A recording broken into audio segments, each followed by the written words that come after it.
When we talk about ignorance, we are talking about a lack of perception. If you have studied Buddhism or Hinduism, then really you would know that these ancient teachings state that the cause of suffering is ignorance. Not a lack of study, a lack of education, but a lack of perception. The perception of what? What the real self is.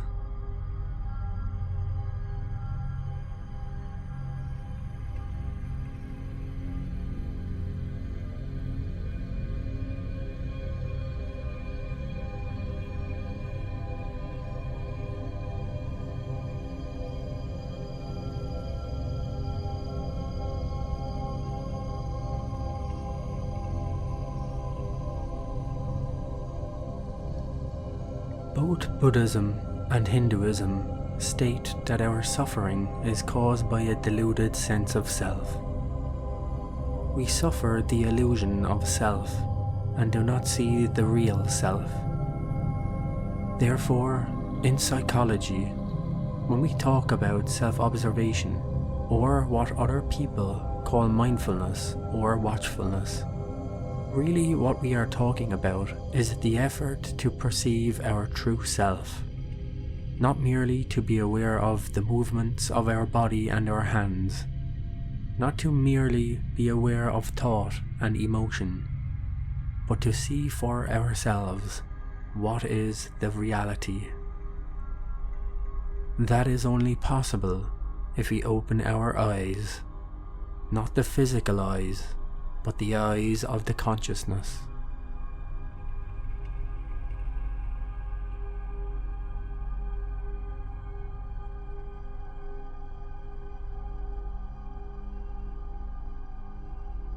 The consciousness is not dependent on physical senses. It is beyond them.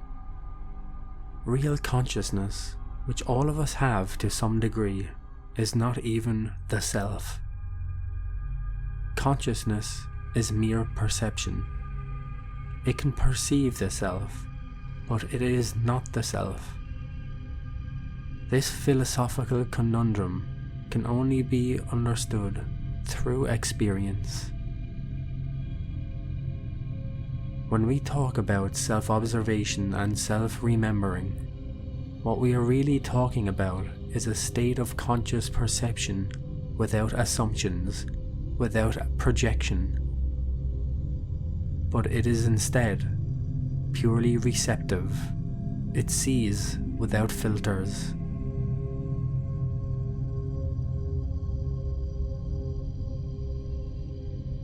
To fundamentally change our suffering, we need to change the nature of our psyche.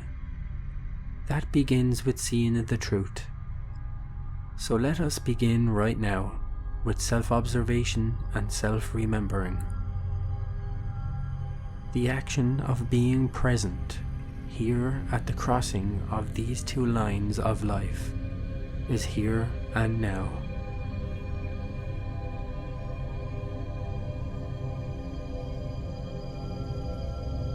So be awake. Open your consciousness to perceive what you can perceive right now.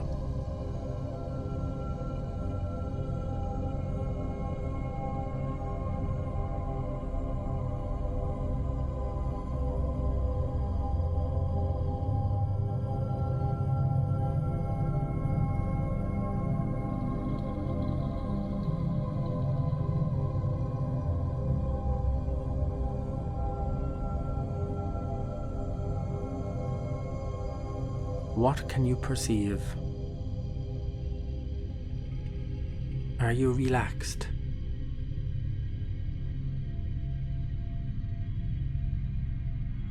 Are you feeling all of the sensations that are happening in your body? Consciously perceiving them, uncomfortable feelings, comfortable feelings, or indifferent ones.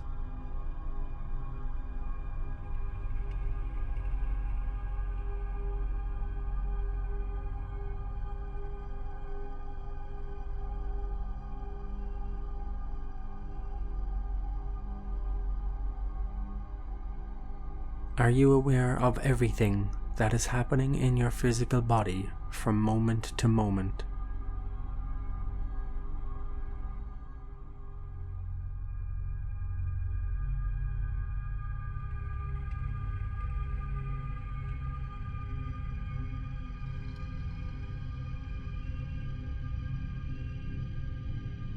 Are you consciously controlling your physical body?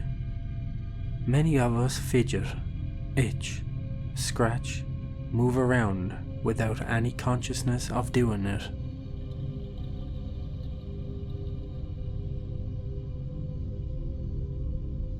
Are you cognizant merely of the physical body? Be aware here and now in your physical body, and notice that when you make the effort to be here and now, it feels different. You feel different. We need that.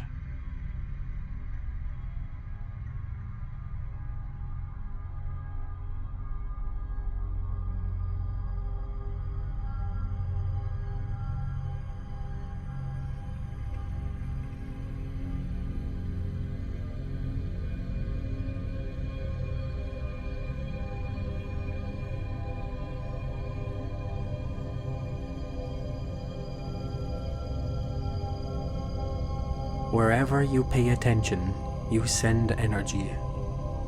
When you pay attention to yourself, you keep that energy. That energy can help you. It can nourish you. It can heal you.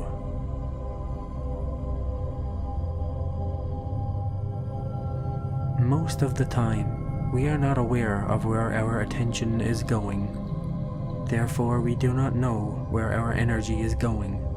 And that is why most of us are so tired all of the time. We always need coffee and those special drinks people are trying to sell us, because we waste all of our energy all of the time. Pay attention to yourself.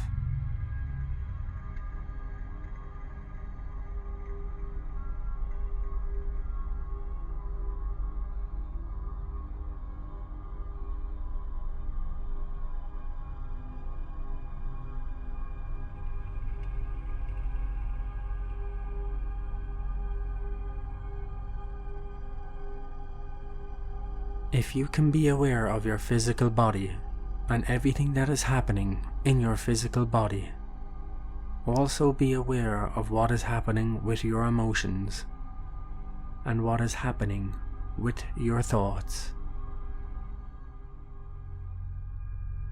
Be watchful, not on autopilot, experiencing what is happening and not paying much attention to it, but instead actively observe it.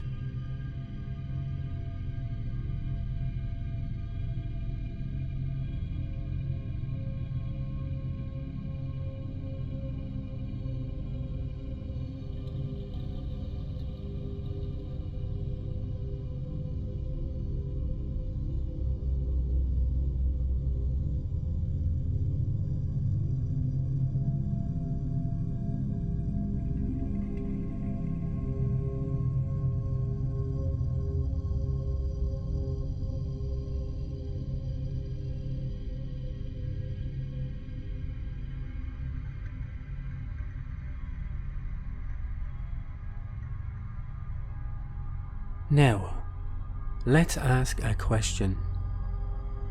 In this state of perception, being present here and now, not being distracted by past or future, but being here and now, ask yourself this question. What can I affirm is true? What is true? What is real?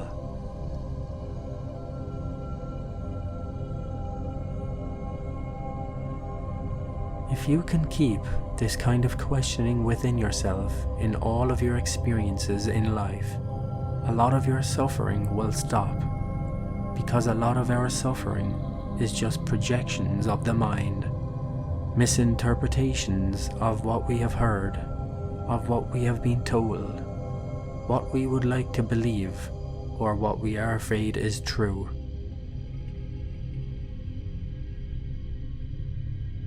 If we try to manage our attention with this question, what can I affirm through my perception as truth? A lot of that ephemeral nonsense in our heads is cut away.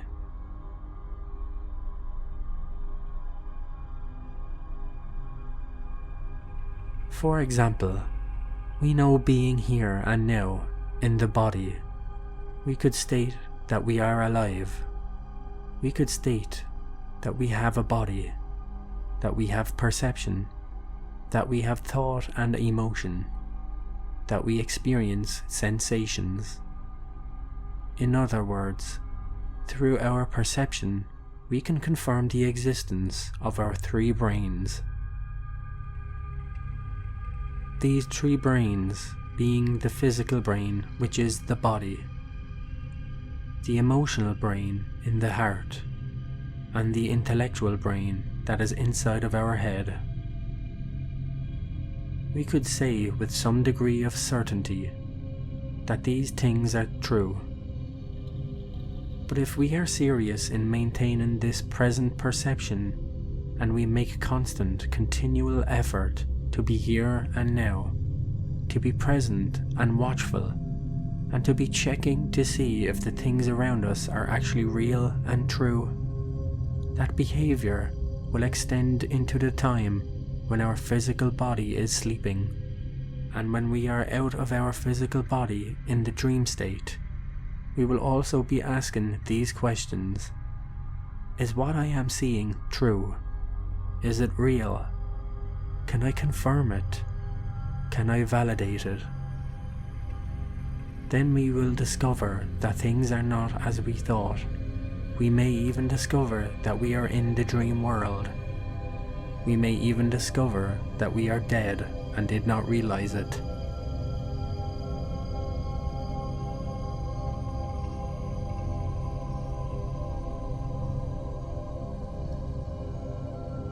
The only way to acquire this type of knowledge is to perceive in this way, and not assume that what we see is real and true, but to question it.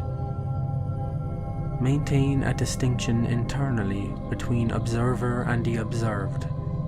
That distinction is simply this: knowing that the perceiver is not the perceived, knowing that the perception is its own energy, and it is distinct. Through that we can start to acquire real knowledge.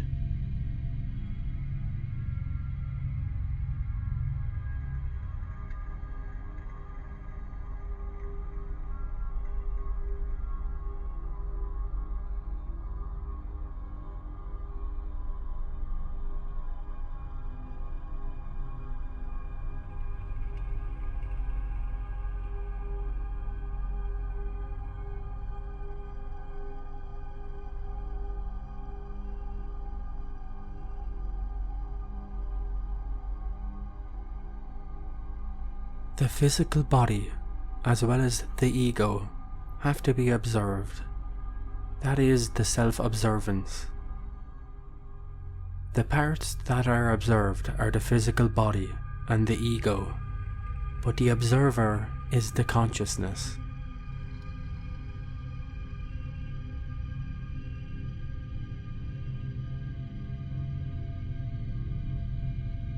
That is precisely what we have to comprehend intellectually in order to situate ourselves in the self, which is the place where we need to be in order that from that point we can observe the false selves.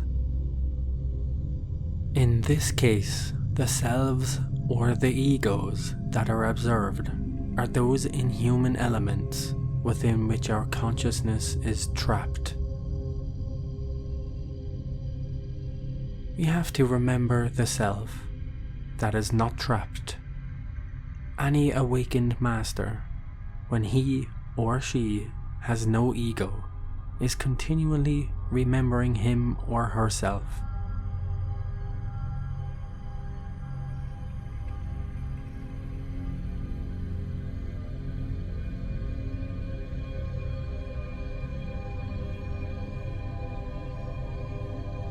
As you know, we also have emotions. The first two bodies, the vital and physical bodies, are the necessary vehicles for us to manifest in nature, in society, for us to be alive. But beyond that, we have our emotions, our feelings. Nobody can deny that we have feelings and emotions, but we cannot see them. We can only sense them, but not with the five senses.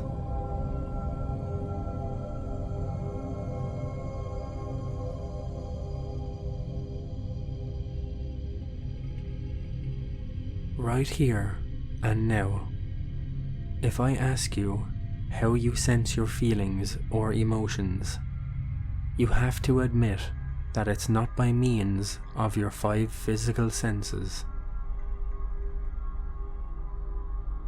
Somehow, you feel it in the area between the heart and your stomach. This is where we find the emotional brain, which is related with the grand sympathetic nervous system. We will say that the grand sympathetic nervous system around this area is the vehicle, the physical vehicle for our emotions, our feelings to act.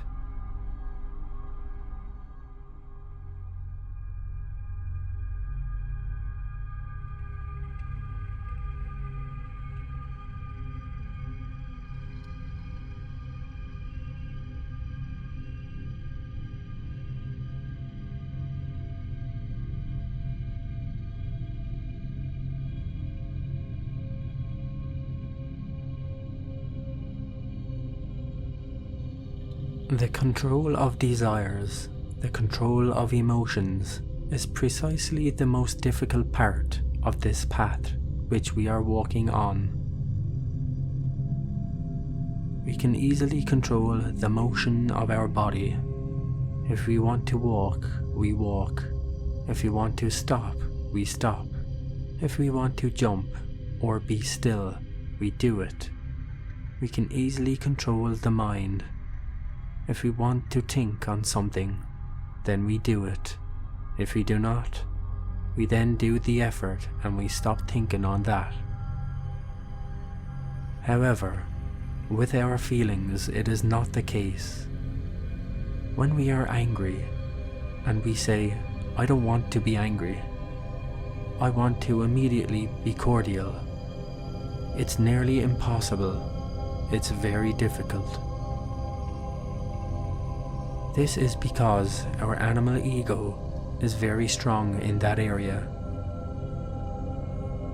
Really, the great joy or the great goal of a Gnostic is to conquer desire, to conquer emotions, and the whole work we do is mainly related to the emotional area. Those who succeed build the astral body. But how are we going to control those emotions if we don't observe ourselves? It is in this area that we have to observe ourselves. What type of egos emerge from our subconsciousness, the fifth dimension? In your physical body, you feel desire in the area of your lower abdomen. But if you go on and observe from which dimension or place is this emotion coming from, you discover that it is beyond your physical body. Desires emerge from the lower fifth dimension, which is called eternity.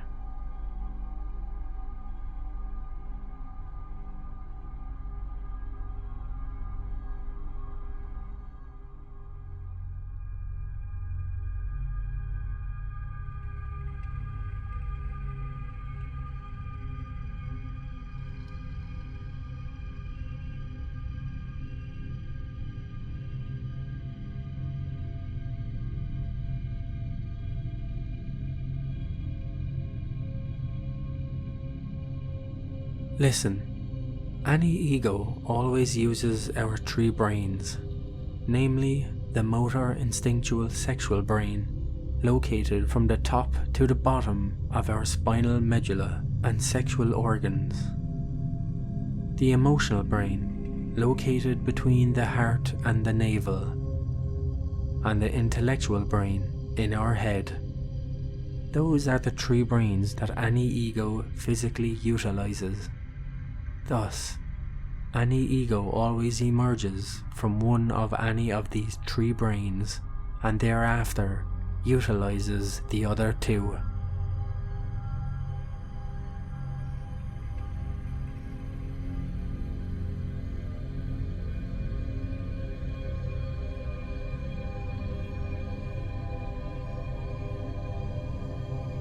Here is an example. If you are in touch with your feelings, that is, when somebody hurts your feelings, immediately an ego will emerge from that area located between your heart and the navel. If you are attentive, if you are self-observant, then you will discover it. But you cannot self-discover if you are not self-observant. You cannot be self-observant if you don't remember yourself. You have to remember yourself at all times. But in order to know what is that self, which has to be remembered, we have to understand that it is not the body of desires or the physical body. The self is not any of the bodies which we are talking about here. We are not the physical body. We are not the vital body. We are not the body of desires. Are we then the mind? The mind is another body that we have yet to talk about. As you know, here in the head we have the intellectual brain. We utilize the intellectual brain in order to think, in order to rationalize. The mind is just another vehicle. Do not commit the mistake of saying, "I am the mind," because you are not the mind. That is, when talking from the higher, real point of view. If we talk from the subjective point of view, we are the mind, of course, because most of the time we are mind. But what is critical to understand is that the real self is not the mind. Thus, this is precisely what we have to understand. We are not the mind. Yet, we have to observe that mind, because our mind is a self-centered body. Comprehend. The mind is a self-observed element that our true self needs to observe. This is what we have to understand. We have to self-observe and we have to self-remember, and the mind is simply another part of ourselves that needs to be observed, but it is not the self itself. It is not the real self. Do you understand this? The ego is mind.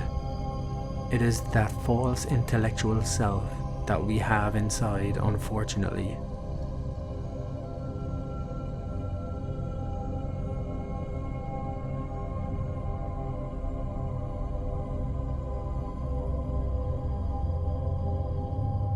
So, to synthesize, inside of us, in our three brains, which is the mind, in the heart, and in the sex, we have a lot of enemies. Satan is legion and represents all of our enemies. The Gospels of the Bible called those three enemies Judas, Pilate, and Caiaphas, the three traitors of Jesus. For instance, the three daughters of Mara that were tempting the Buddha when he was meditating under the Bodhi tree, or whatever name you want to give to those three elements that we carry inside of us. When you are in meditation, those three elements come to bother you: mind, heart, and sex. They come to stop you from meditating, to stop you from doing any type of spiritual work on yourself. And this is precisely the great battle that you have to perform when you are meditating. But if you are disciplined, you will start to feel a lot of courage in order to analyze, to comprehend those defects. But first, you have to observe. So remember yourself, dear friends, and always self-observe.